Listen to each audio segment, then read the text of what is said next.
Mr. Chair, si Commodore Tariela, si retired Justice Antonio Carpio, si Batong Bakal na profesor sa UP, satsat ng satsat sa ating media. Mr. Chair, may I interject? I am not yet finished, Mr. Chair. I will request with the indulgence of the Let me finish. Senator Let me Marcoleta, finish. just I to want to finish my interject. statement. If I may follow Just to upon finish my the statement, immediate Mr. Chair, and then I will Mr. Chair. allow her. Salamat po. No, I'm asking the chair's permission, sir. I can wait until after Session the is Senator suspended. Marcoleta. You have to protect our maritime rights. I'm asking you, do you have an idea as to the extent of our maritime rights as regards the West Philippine Sea? Hanggang saan po yung ating maritime rights if we speak about the West Philippine Sea? Thank you, Mr. Chair, Your Honor.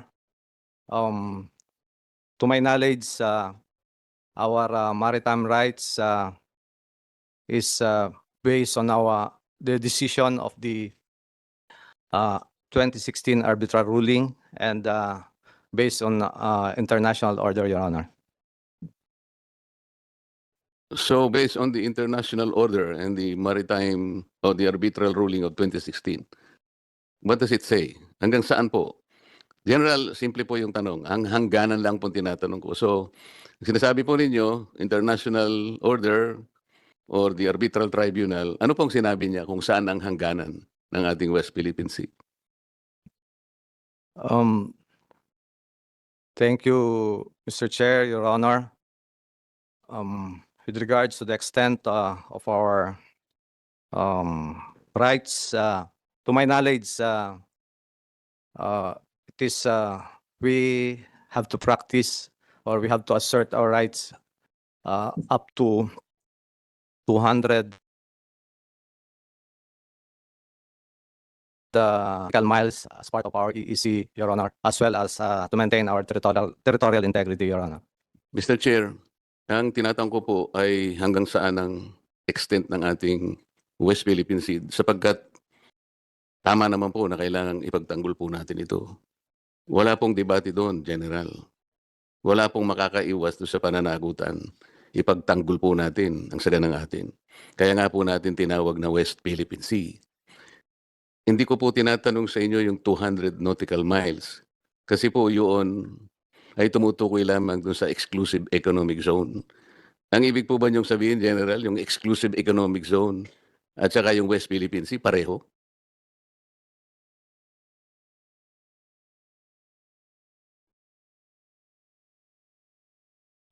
Thank you, Mr. Chair, Your Honor. To my knowledge, Your Honor, I refrain to. Mr. Chair, if I may interject. I think Yes, the Honorable, nominee Sara. is not competent of answering the questions with regard to the West Philippine Sea. Maybe we can ask other competent nominees to answer the questions that, from Senator Marcoleta. Thank you. The Chair would like to. May I know what is your position, General? Assignment.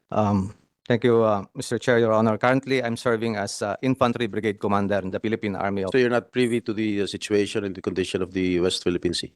For the Philippine Army, sir, our mandate is to support the effort of the Philippine Air Force and the Philippine Navy. And part of that is to enhance our maritime domain awareness, Your Honor. But mostly on our communities in our respective area of responsibility, Your Honor.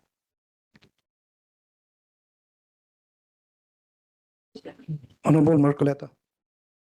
Mr. Chair, kasi po, kaya ko lang naman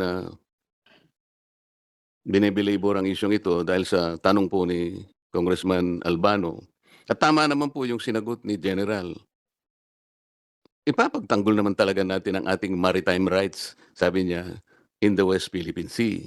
Alam po ninyo, Mr. Chair, kung hindi po kasi natin alam ang hangganan ng saganang atin, pati po yung mga fiscal policies natin magkakaproblema eh. Pati yung ating operational policy. Ano pong ibig ko sabihin, Mr. Chair? Eh yung lamang pagpapatrolya po ng halimbawa ng Philippine Navy, hindi naman niya alam kung hanggang saan Hindi ba kailangan alam natin hanggang saan ang ating i-enforce ang ating mga batas? Yung enforcement po ng batas natin, dapat tukoy na tukoy po natin yung hangganan. Ang ibig po ba ninyong sabihin, General, sa kalakihan po ng Armed Forces of the Philippines, hindi po nila nabanggit sa inyo para sa ganun alam natin kung anong ating pinagtatanggol? Yung isang Commodore sa Philippine Coast Guard, nagpupunta sa lahat ng mga paaralan. Nagsasalita tungkol sa West Philippine Sea. Meron pa nga po ako nakitang reel sa social media, Mr. Chair. Ang una niyang tanong sa mga estudyante, mga kabataang estudyante, where's the West Philippine Sea? Siguro po, General, napanood na ninyo siya. Maraming pagkakataon pumupunta sa ng eskwela. Okay lang naman po yung ituro natin talaga eh. Tulungan natin ang ating mga kababayan, mga estudyante, lahat. Para malaman nila, ano ba yung West Philippine Sea? Ang problema po, General, hanggang ngayon, wala pang nagdo-drawing ng West Philippine Sea. Eh, marami pong nagsasabi sa atin, paulit-ulit na lang natin sinasabi ito eh. Kasi po, 14 na taon nang nakararaan, pinado-drawing po talaga. Pangulo na ng Pilipinas ang nagsabi sa magitan ng kanyang administrative order. 14 years ago, sinabi na po eh, i-drawing ninyo ang mapa ng Pilipinas kasama ang West Philippine Sea. Sabi pa niya sa DFA, pagtulungan nyo ng NAMRIA para i-deposit niyo yung mga mapa at mga kaukulang charge sa opisina ng UN Secretary General. At i-notify nyo lahat ang international organizations.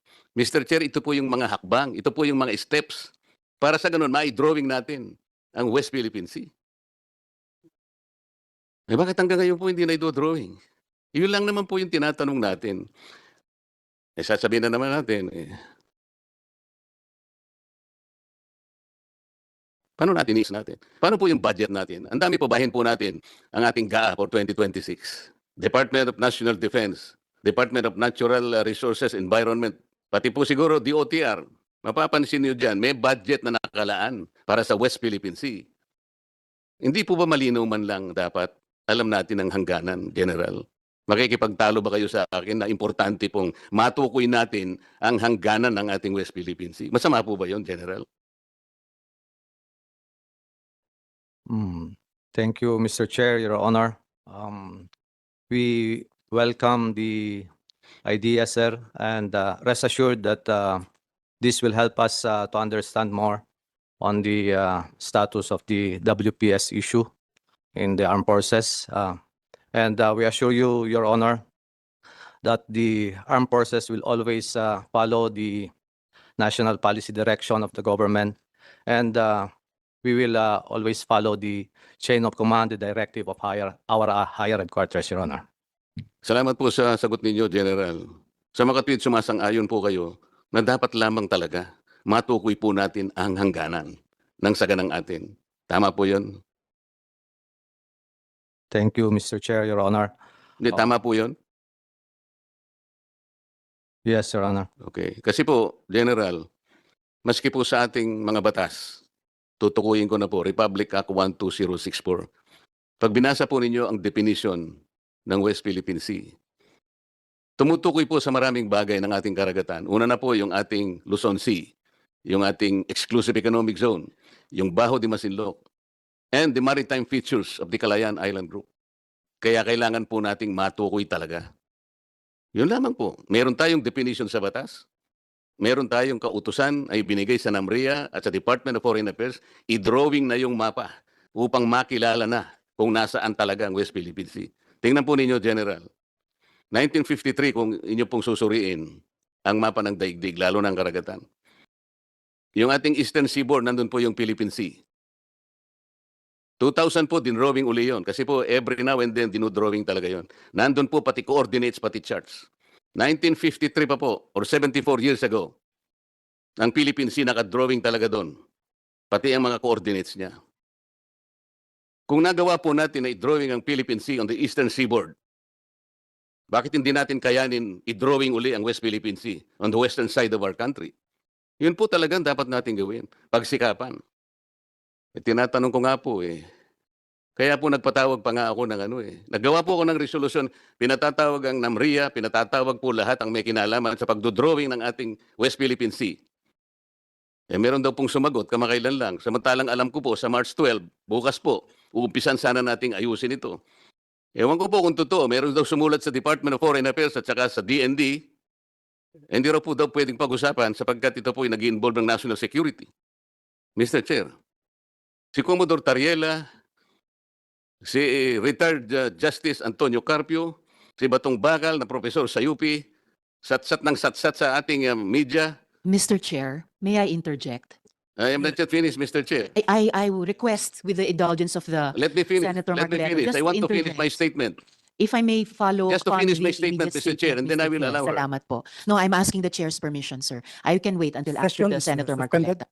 Po, Mr. Chair, kahapon, bigla na lang nangyari na sumulat daw daw po, kaya hindi ko po nalam kung totoo. Pero sinabi po ni chairman ng Foreign Relations, kagabi lang, na defer muna yung aming meeting o hearing bukas dahil nga po ang daw po hindi ko po sinasabi.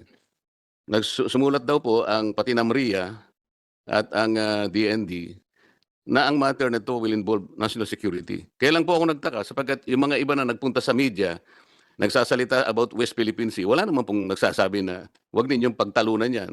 Eh yun po ay media pa po yun eh. Kumakalat sa buong Pilipinas.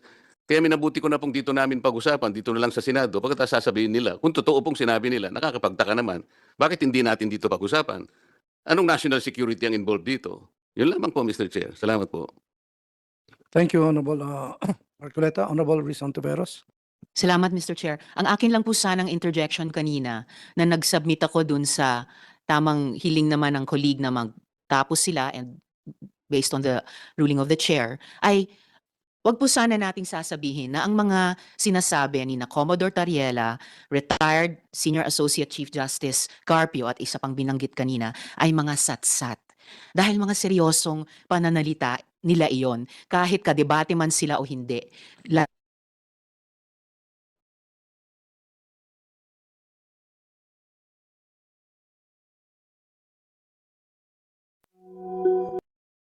po ba ninyo kung bakit ko Honorable ginamit? Marcoleta. Alam po ba niyo kung bakit ginamit ko yung satsat?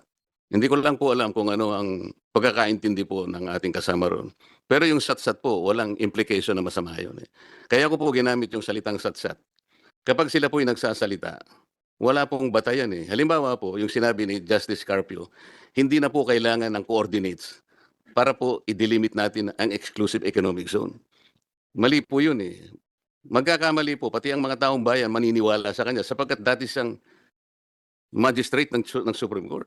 Mali po yun eh. Ang dami pong babanggain na artikulo ng UNCLOS pag pinilit niya yun. Pati po yung mga pasabi, regular na reminders po ng opisina ng UN Secretary General. Kaya ko po sinasabing satsat. Yun naman pong professor sa UP.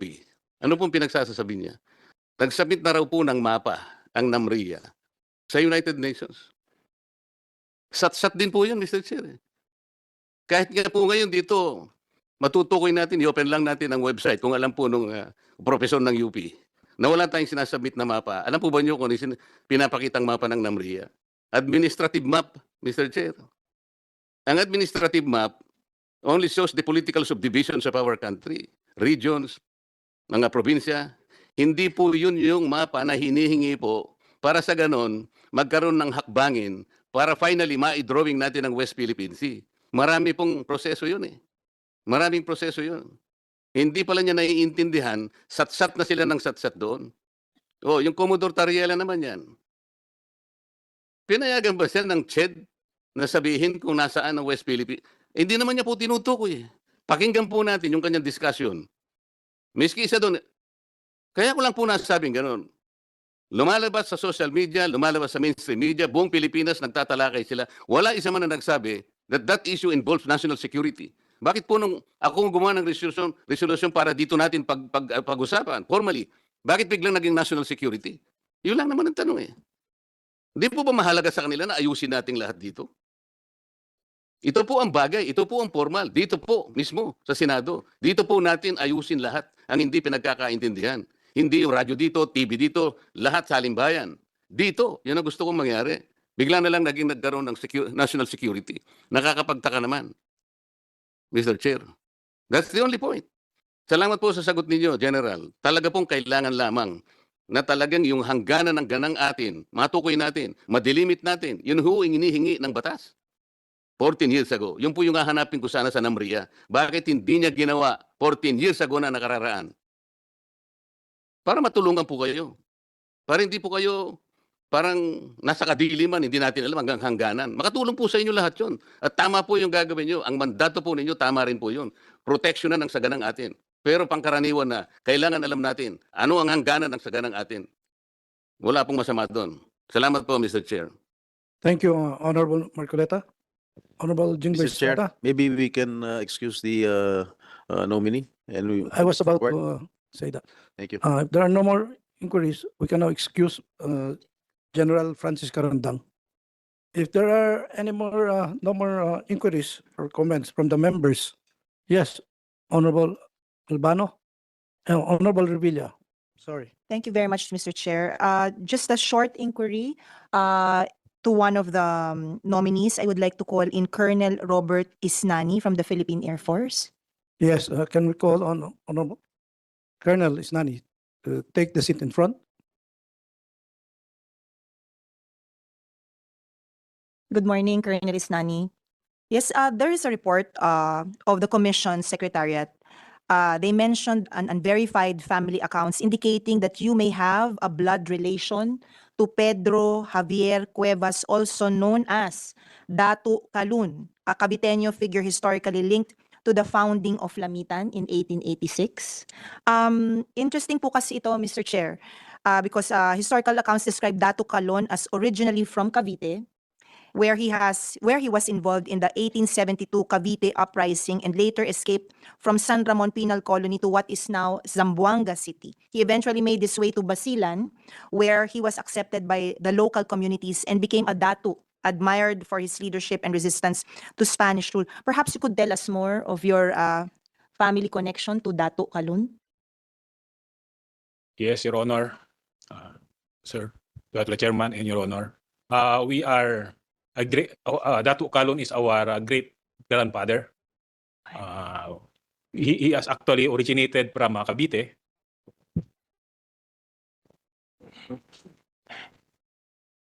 Your Mr. Chair and Your Honor, we are actually a our great grandfather is Datu Calun, who is together with also our cousin Jacinto Cuevas. They are the two who has been captured by the Spanish. Then they actually sent to San Ramon prison. Then they escaped. So according to my mother, who is a granddaughter of son of Jacinto Cuevas and Pedro Cuevas. So these two guys, ma'am, actually they are the two who is from San Ramon, then they escaped toward Basilan. Then it happens that they know how to use combat things. Then they will be recognized one of the datu. But before they become a datu, they will be tested by the Sulu Sultanate for them to be recognized. And fortunately, my great grandfather is already passed and tested. So he was been recognized also by the Sultanate of Sulu.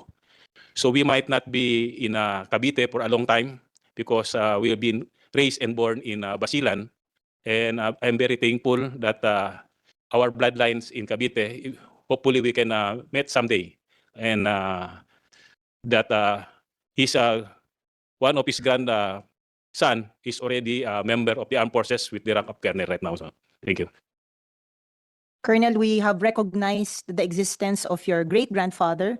Fortunately, in Bacoor City, there is a monument that has been put up to give recognition to the heroic actions of your great-grandfather. And we have formed a sisterhood relationship with Lamitan Basilan, and we recognize the heroic deeds of your great-grandfather, and hopefully it will extend to you as Colonel Robert Isnani. Congratulations po on your promotion, and we will support your promotion. Thank you very much. Thank you, Your Chair. And That would be all, Colonel. thank you. Thank you, Honorable Revilla,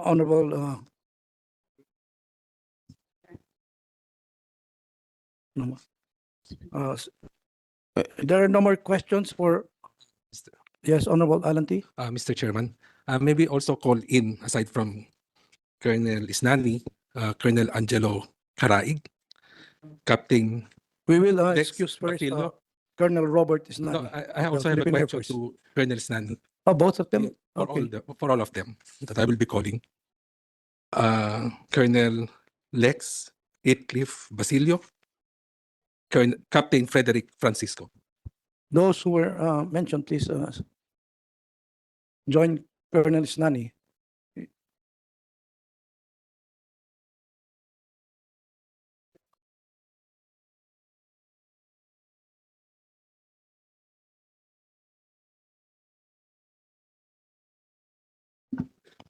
Before we continue, the chair would like to acknowledge the Honorable Senator Bongo